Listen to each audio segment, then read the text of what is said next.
स्कंद 10वा अध्याय 21वा वेणुगीत। श्रीशुक म्हणतात, शरद ऋतूमुळे जेथील पाणी निर्मळ झाले होते आणि जलाशयात उमललेल्या कमळांचा सुगंध असलेला वारा वाहत होता, अशा वृंदावनात श्रीकृष्णांनी गायी व गोपाळांसह प्रवेश केला। तेथील फुलांनी बहरलेल्या वनराईत धुंद भ्रमर गुणगुणत होते आणि पक्ष्यांचे थवे किलबिलाट करीत होते, त्यामुळे तेथील सरोवरे, नद्या आणि पर्वत नादमय झाले होते। श्रीकृष्णांनी बलराम आणि गोपालांबरोबर तेथे गायी चारीत असताना वेणू वाजविण्यास सुरुवात केली। ते वेणुगीत भगवंतांविषयी प्रेमभाव जागृत करणारे होते। ते ऐकून काही गोपी सख्यांना श्रीकृष्णांच्या मागे त्यांच्याविषयी सांगू लागल्या। हे राजा, श्रीकृष्णांच्या लीला आठवून त्यांनी वर्णन करण्यास सुरुवात केली खरी, पण उत्कट प्रेमाने मन व्याकुळ झाल्यामुळे त्यांचे बोलणेच खुंटले। त्या सांगू लागल्या, गोपाळांसह श्रीकृष्ण वृंदावनात आले पहा। त्यांच्या मस्तकावर मोरपंख आहे आणि कानांवर कण्हेरीचे गुच्छ आहेत। त्यांनी सोन्यासारखा पितांबर परिधान केला असून गळ्यामध्ये वैजयंती माळा घातली आहे। त्यांचे रूप श्रेष्ठ नटासारखे किती सुंदर आहे बरे। बासरीची छिद्रे ते आपल्या अधरामृताने भरत आहेत। गोपाळ त्यांच्या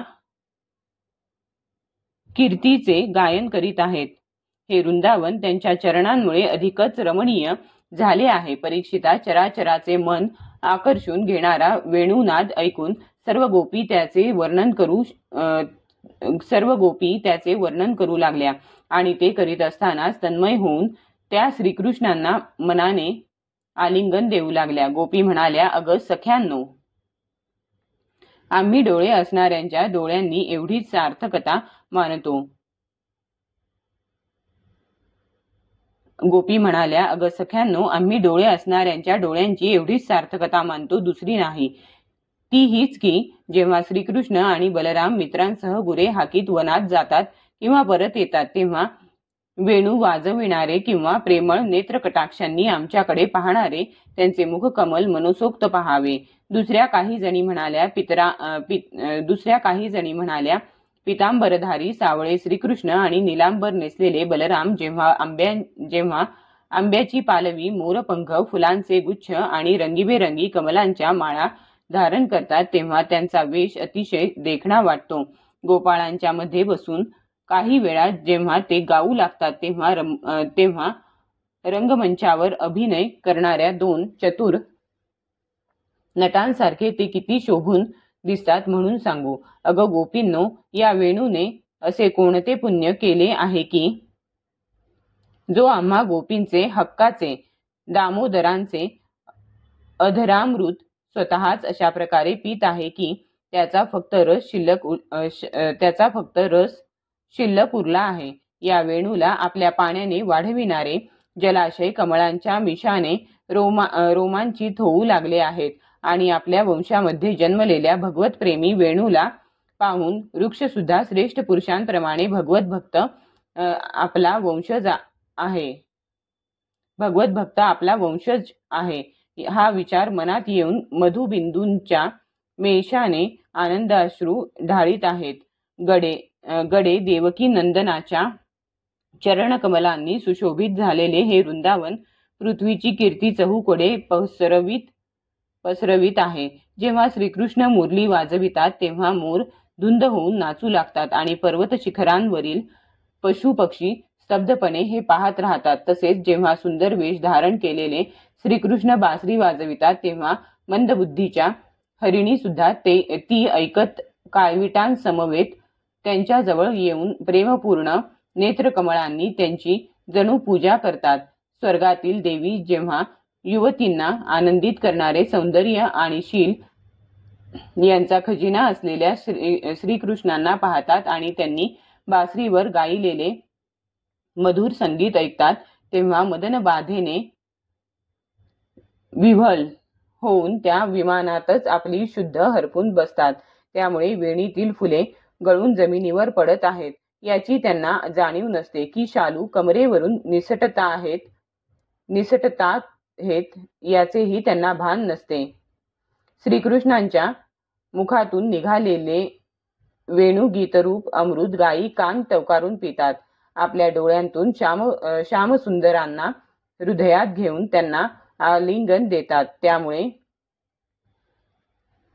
त्यामुळे त्यांच्या डोळ्यांतून आनंदाश्रू वाहू लागतात. तसेच त्यांची वासरे गायींच्या सडांतून कृष्णप्रेमाने आपोआप स्रवणारे दूध तोंडात घेऊन तशीच उभी राहतात. त्यांच्याही डोळ्यांतून आनंदाश्रू वाहत असतात. अगं आई, या वनातील पक्षी हे बहुधा मुनीच आहेत.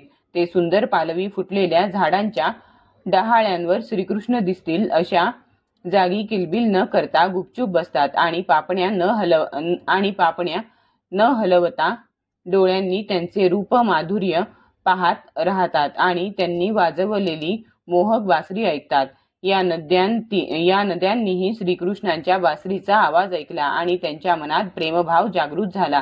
तेच हे भोवरे. त्यामुळे त्यांचा वाहण्याचा वेगही मंदावला.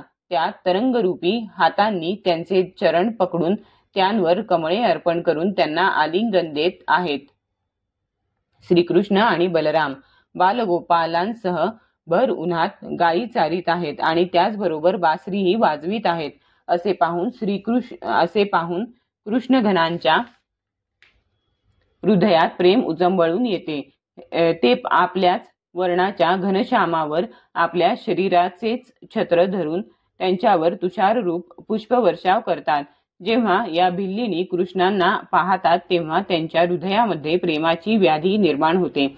त्यावेळी त्या गोपींच्या वक्षस्थळावरील जे केशर श्यामसुंदरांच्या चरणांना लागलेले असते ते श्रीकृष्ण जेव्हा गवतावरून चालतात तेव्हा त्याला चिकटते.